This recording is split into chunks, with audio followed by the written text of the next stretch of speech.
Are we live? We're finally live. Good morning. Welcome to Java with Jerry. It's Wednesday morning, January 17th, 2018. And of course, like everything else you try to do live, right? Something's going to go wrong no matter how many times you test it. Welcome to Java with Jerry. So I'm delighted you're here. We'll be doing this every Wednesday morning at 10 o'clock. Hopefully we'll be doing it on time at 10 o'clock and we won't have technical difficulties like we did this morning. We have audio issues. We had video issues. We had them all.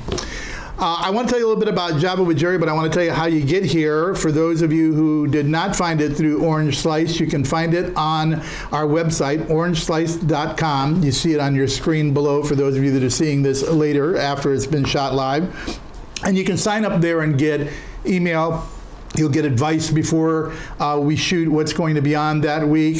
Some weeks we'll have a guest. You see we have a guest this week. Lacy Schoen, my friend, is here. We'll be talking about what she's doing and all the exciting things that she has done in her life and about her businesses, because she's got more than one, and a little bit about her personal life too, because it's fun. And then we're going to have an opportunity for you to obviously be engaged with us. You can do it live. You can send us messages. We have production staff that are behind the camera who are stressed out over what happened this morning, but they're otherwise here and available to you. If you want to make a comment, you can always send us an email and try to get hold of us live.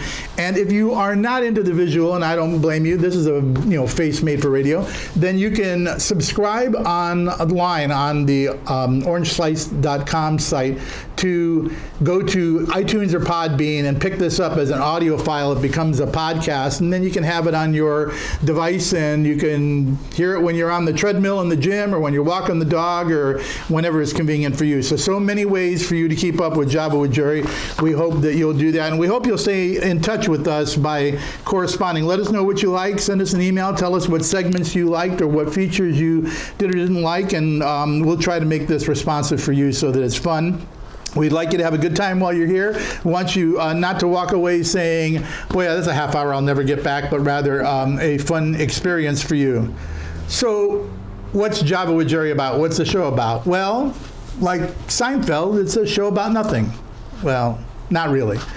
Unlike Seinfeld, it's a show about virtually everything. Well, not really. But it is a show about a number of things. So we're going to be talking, obviously, about public relations and public affairs, because that's what our firm does. That's what we're engaged in every day. And we think there's a lot of interesting news that comes out of that. We'll do a little bit about the news itself, national, state, local, things that we think are interesting and that we hope you'll be interested in. We'll talk a little bit about fashion and sports and whatever's happening in pop culture, because we're all experiencing it. So why not share it together on Facebook? And we'll talk about the kinds of things that are interesting to you, too, as you communicate with us. So that's what you're going to expect. You can also expect that we're going to have some features. Some of them will be entertaining. We hope that you'll like them. We're going to do one today at the end of our show that we hope you'll like, and we want to hear your comments about the features. There are several of them, and I'll talk about them later. But we want the show to be fun for you, and so please do correspond with us and let us know what's going on. Sign up at orangeslice.com, and you can always reach us at FSB Core Strategies, and you all have our address and phone numbers for that. So let's get started. Let's talk a little bit about today's news. I've got some. We're going to have to go fast because we've got way too much news to go through. I think everybody knows that we're hurling toward Friday and there may be a government shutdown on the national level.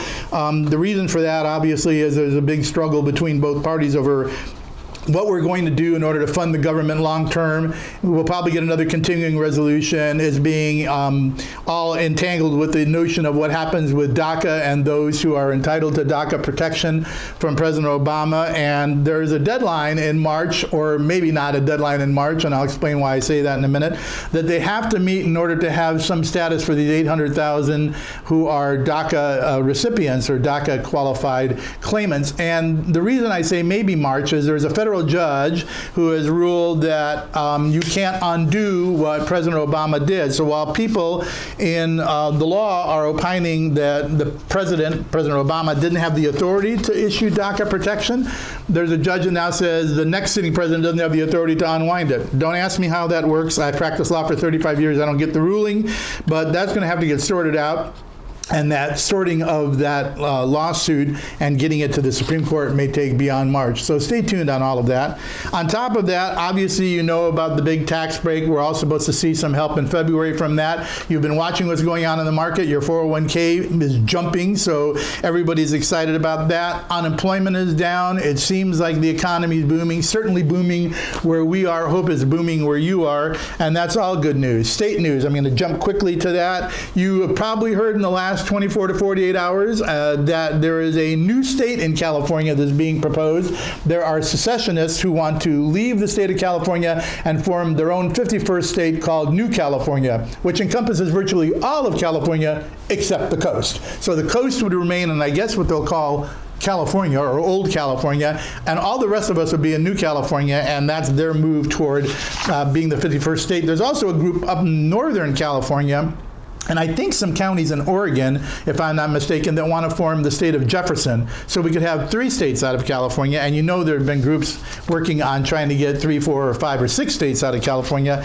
Good luck on that. On a more serious note, we're all watching what's going on in Montecito in the ravages of what's happened to that community after the horrible fires that we had and now these terrible rains and mudslides, and they've lost lives. I think 18 people have lost their life, and there are several people still missing. And they have cadaver dogs out there working, and of course our first responders are out there. So our hearts and prayers go out to all of those families and all those affected in Montecito and that beautiful community. We hope you'll pray for them, and if you have the means, that you'll also roll up your sleeves and help. What else is going on in the state? We now have legal cannabis, although the legal cannabis dealers are going to have a little bit of a hard time, sorry all you 420ers out there, because they're taking in a lot of cash, right? They can sell baggies of your favorite weed or whatever they're selling it, and I'm sure they're nicely containered now that they're a legal business, but they can't bank their cash because the feds won't let Fed banks get the cash into the bank, so they're walking around with hordes of money. Well, for the people who are in the illegal cannabis business and don't want the competition, that just makes you an attractive target. What we're going to do about that, I don't know. Stay tuned on that one. That'll be fun. And of course, we've got the skirmishes between the feds and the state, right? Trump administration wants to drill offshore. California says ain't going to do it. Trump administration doesn't like the fact that California is a sanctuary state, says now the Department of Homeland Security chief is asking prosecutors in the Federal Department of Justice to go arrest mayors and government leaders who are saying you are a sanctuary state. And they say, oh no, you're violating law. Local news. For those of you in Orange County, lots happening in local news, some of it affecting people who are outside of Orange County. Just this week, found out that Mark McCurdy, a council member in Fountain Valley, has resigned. Some of you know that this follows on the resignation of several other city council members. I think Mark makes the 4th city council person that's resigned in the last few months. Bert Hack in Laguna Woods, who's a good friend with whom I served. You Get Better. Bert had a stroke and had to resign from an office he held since 1999 at the founding of Laguna Woods. And Steve Huangbo has resigned, and I think some of you know that Andrew Hamilton got recalled in Lake Forest, and so now Mark adds to that. I'm dizzy already. It's only 2 weeks into January, and we've got people dropping like flies, plus our congressmen are all deciding to retire. So Ed Royce, a good friend who has served for many, many years in both the state legislature and in Congress and has been a leader in foreign affairs, has decided he's going to resign at the end of his term. Darrell Issa has decided he's resigning, although he's resigning from the seat he's in, but not necessarily resigning from Congress. If Duncan Hunter doesn't run for his seat in San Diego, there are rumors that Darrell Issa may run for that, so stay tuned on that one. As I told you, 2 weeks into January, I'm already dizzy, and this is an even-numbered year, so you know it's going to get to be wild. And on other news, there's all kinds of things happening in Orange County. Hotels are springing up everywhere. We got office buildings being built. You know the housing crisis, so the housing people are going nuts trying to find places to site housing. Speaking of housing, the homeless issue has been tremendous, and now the county and other authorities are clearing the riverbed. I can't keep up, and I talk quickly, and that's just a touch of the news. I got to get a little bit of sports in because you know me, right? So this weekend, big championships, AFC, NFC. We got the Jaguars going to visit the Patriots in the AFC game. I think that's the 12 o'clock game on Sunday, and then the 3 o'clock game has got the NFC championship game, and That's one to see as well. Minnesota versus Philadelphia. And people are watching Minnesota after watching that last game they saw, which if you saw it was phenomenal, one of the best football games I've ever seen, and saying Minnesota could be the first team in the history of the Super Bowl to play the Super Bowl in their own home stadium, which would be something to see. On the tennis front, for those of you that are into racket sports, the Australian Open's going on. Apparently Americans are falling like flies. I don't know why. There's something in the water down under there. What's going on with you people in Australia? All of our Americans are losing in the early rounds. I don't know what's going on there. And then the Olympics are coming next month, and North Korea and South Korea may be marching together in some of their teams, and the North Koreans are sending a delegation of athletes, and of course they're sending an orchestra. I don't know what you do with an orchestra at an athletic competition, but I'm going to be watching it. Even though I don't like the cold, I like to watch people play in the snow. It'll be fun. So stay tuned for the Olympics, and we will keep, and that's the news. Java with Jerry's first news. We will keep you posted on the Olympics in February. By the way, we'll let you know what the medal count is. We'll let you know what's going on in terms of the athletic competitions out there and how everybody is doing, because it's always fun every 4 years to do the Olympics. I'm exhausted just doing the news, and I only touched the tip of the iceberg. I have no idea where we are in time because we started so late, but I'm worried that we won't have enough time for me to talk to my friend Lacy Schoen, so we're going to jump right to it because I think we're about halfway through the show, and I'm going to tell you a little bit about her. You all know her, so I don't need a long bio, but you should know, obviously, she's an author, a speaker, she's a coach for women professionals. Lacy was extraordinarily successful as an entrepreneur for 30 years and worked in the nonprofit setting and was a terrific leader there. I got a chance to work with her in more than one organization and watch her skills. And she did it in a tough man's world and succeeded, but she noticed along the way that women weren't exactly the greatest mentors to one another, and she did an entire business built around it. Plus she designs jewelry. Plus she travels all over the United States with Dean, and they travel in interesting ways, and she's got new additions to the family. I got to get it all squeezed in. Welcome to Java with Jerry. Thanks, Jerry. I'm so glad to be here. I'm tired about talking already, and I've just started. I want to talk a little bit about your businesses because you got multiple businesses. So should we start with jewelry or start with real women's success? Let's start with this. Okay. You're an author. Tell me about the book you wrote. The book she wrote. Tell me. So this is a book you can buy on Amazon, best-selling Amazon book called Keys to Conscious Business Growth. Came out in 2016. It's written by 20 professional women to help women succeed. It's sort of a mentoring book. The topic surrounds the new conscious business movement. So think of business with a soul, business that cares about its people internally, externally, and the community around it. So this is keys to that kind of conscious business growth meant for business women and entrepreneurs. Yeah, and great tips in this thing. I've read it for everybody, even if you're a man in business, because it's really a book that speaks to that sort of consciousness of being in business for a reason. So I see you have multiple copies of this here. I brought a gift. I brought a copy for each one of your female staff. Thank you. And as you say, it's good for men too, but this chapter in particular, chapter 4, focuses on how women can stop waiting for government and other people to support them and take matters into their own hands and use their own strengths to advance and achieve their career goals. Yeah, that's great. So besides writing the book and promoting it, you're doing a lot of YouTube videos. Tell me about those. Yeah, okay, so my YouTube channel is part of my business, Real Women, Real Success. I do coach executive women and women business owners on how to succeed.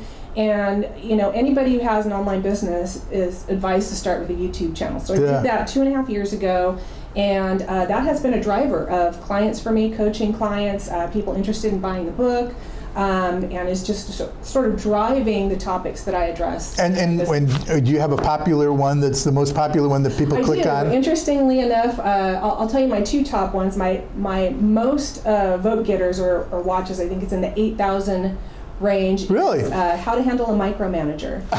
So, women are dealing with that a lot. In fact, I even received an email from a man who watched that video and was asking for some help. So that's a big topic. You were a CEO of your organization. You have micromanagers that were your board members or someone that... It's kind of interesting. I mean, sometimes you do, sometimes you don't. Usually in nonprofits, your leadership changes over from time to time, regularly. So you're getting used to a new boss or new leadership pretty much every year. I don't think you deal with it as much. You certainly can, but as much when you're in a CEO position because you've kind of been trained to do what you do and you know what you're doing. But a lot of women who are coming up through the ranks deal with it, and it's a bit of a controversial video because I actually suggest that women ask for autonomy by having a little bit of empathy for their boss. So what I talk about, and I think the reason it's so popular, Really? is that bosses have pressures too, right? There's a lot of training on how bosses should be empathetic and care for their employees, but I think relationships go both ways. So I actually suggest consider the stresses on your boss. Go to them and ask, why is it that they feel they need to nitpick every detail, and is there a way that you can build confidence in them so that they give you more autonomy? And a lot of times it's something you didn't think. Like, if you just change this, I'd be glad to back off a little bit, or whatever, stuff you haven't thought about. So it actually works in most cases. You can't take away someone who's just a perpetual control freak, right? Yeah. But for those people who are really just trying to get a good job done, you can have an impact. So that's the most viewed. Mm-hmm. And the second most viewed was? Why women compete with each other and what you can do about it. So it's really, these are topics that are sort of capsule topics. How long does each video go? They can be anywhere from 10 to, I have one that's a half hour. All right, but beyond the videos, you actually coach one-on-one too, right? So someone Yes. can sign up to be coached by you under the Real Women, Real Success. Yeah, typically what's happening is they're just reaching out to me. I didn't actually design my business to do one-on-one coaching, but I had people reaching out to me. So I'm doing actually some coaching to women entrepreneurs around the world. Is that right? Mm-hmm. Wow. And one in Aruba. And how do you tailor it to whatever their business Absolutely, is? absolutely. I Interesting. mean, look, here's the thing. Nobody knows everything, but you know as well as I do, because we work together a lot, sometimes you get tunnel vision. Yeah. And, I've had success, in my career, so I know some things. But a lot of times the coaching just has to do with having an outside set of eyes. For instance, my husband Dean is a coach of mine because he sees things differently because I'm surrounded by it. You get perspective. You get tunnel vision, and it just helps to have an outside perspective. We also, women are drivers, right? They're always moving. And when you're always moving, you're not creative. So sometimes a coach can help you get out of that driving space and get into that creative space that you wouldn't probably do on your own. So I think that's the value of it. I think everybody should have a coach. You have a little bit of both of these in your life, and I want to talk about your creative business in a minute, but I don't want to leave Real Women and Real Success yet at just the coaching, because I heard that now you've got a new way to coach and that you're going to be doing coaching in a different way. So talk a little bit about what you're doing there. This was my original design from the get-go. I just needed some time to, I'm going through the pain that an author goes through. I'm writing, right? Yeah. What I'm writing will probably eventually be a book, but the ultimate goal is to have an online program. It's going to be an audio program so that women can listen to it going to and from work, so it's real easy. And it'll be something they can buy, and it's how to leverage their female strengths to gain the success they're looking for. So again, going back to the idea that I'm not going to wait for my boss to promote me necessarily. I'm not going to wait for government to insist there's a higher percentage of women in leadership. I'm going to take matters into my own hands and influence my way into the type of role that I want to have. So essentially your second book is a book on tape, and that's how you're writing it. Mm-hmm. Mm-hmm. Yeah, going from a chapter to a whole book. All right, let's talk about the creative side. This isn't the only thing you do. You also create fabulous jewelry. Did you wear any of your stuff today? You know what, I didn't, because... You're coming on the air and you didn't bring it. I know. Well, actually, I in a way I did, because I sell vintage jewelry in addition to upstyling vintage jewelry into new types of pieces. The upstyled designs that I do don't always go with a business suit. Yeah. They're more fashion-oriented. Yeah, Speaking I get of it. fashion, you said you want to have fashion on your show. I want to point out that Jerry is wearing the Pantone color of the year. This is... I didn't know that when I picked this out this morning, trust Color me. of royalty. I see Jerry as royalty in the radio news show space, so perfect color for your inaugural show. Yeah, no, it was pure happenstance, and the reason I picked the shirt is Nancy liked it, so there you go. Perfect. But you do create jewelry, so talk a little bit about the business and how people can see it. Yes, my business is called Revive Amour, and it is my creative outlet. I love doing what I do. I have a hard time keeping up with it, but I love it. I have a store on Etsy. Etsy is a handmade platform for artisans all over the world.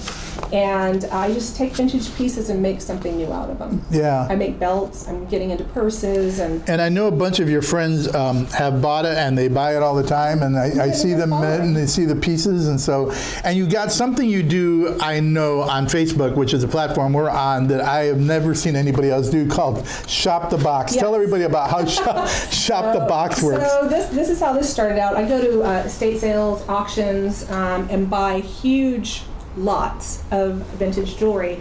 I did that because I could charge more reasonable prices if I got my vintage jewelry for less. But what happens is then you end up with a bunch left over. So I just got a few friends online and started selling the excess pieces for $5 a piece, and it went nuts. So now once or twice a month on a Thursday night, I sell $5 vintage jewelry pieces. It's sort of like an auction. They're all the same Is it always price. Thursday night? I'm sorry? It's always Thursday night? It's usually a Thursday night, yes. Usually Thursday night, and So? whoever puts the item number, I'll show each piece, here's the item number, this is a $5 item or whatever, and whoever puts the item number in first wins that item, and it's become kind of a fun thing. So don't miss it Thursday nights. You got to look for Shop the Box. How am I doing on time? Okay, I'm racing toward the end. I want to cover a couple of other things with you, and I want you to be a part of this, so it'll be a fun feature. We're going to have features on the show at various times. We will and won't have guests on a particular show, but we'll have a feature. Sometimes we'll have a feature when the guest is here, and there's a number of them that we're going to do, but today we're going to do one that I just particularly like. It's for boomers, and it's called Learning to Speak Millennial, right? All of you boomers who are in business have millennials that work with you. They have their own language, just like we did. They have their own vocabulary, and you've got to learn the vocabulary and how to use it correctly so you're not a geek when you're around them, and also so you can understand them when they're talking to one another. So each time we do for boomers Learning to Speak Millennial, we'll give you a word, I'll give you its derivation and definition, a little bit about it, and then you'll gather up an entire lexicon of millennial by the time we've done a number of these features. We'll also be doing some other features like Dumb Criminal of the Week, and you can't make this stuff up. But today it's about learning to speak millennial. Okay, so boomers, pay attention.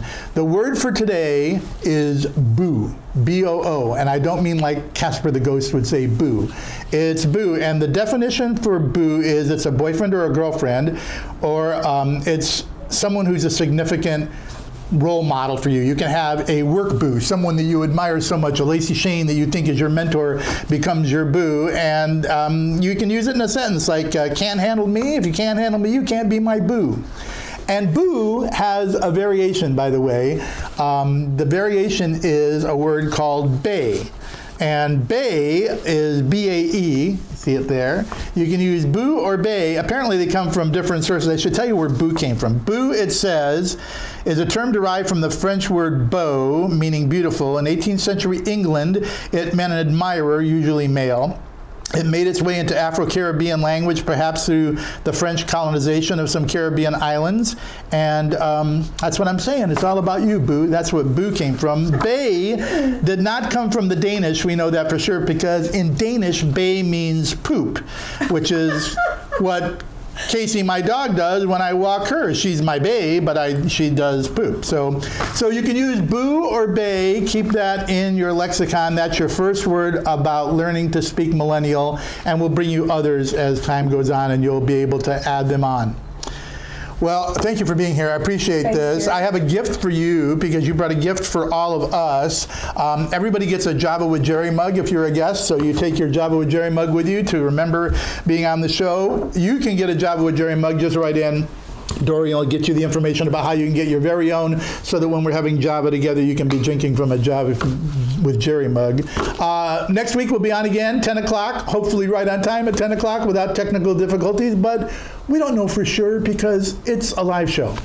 We hope that you'll write in. Go to orangeslice.com, sign up on the list, let us know what you thought of the first show. We take all criticism, don't worry about it. I'll try not to step on my mic next time. We'll try to be on the air on time. We hope you'll enjoy being with us each week. Don't forget to give your best to your boo. Have a great week. We'll see you next Wednesday.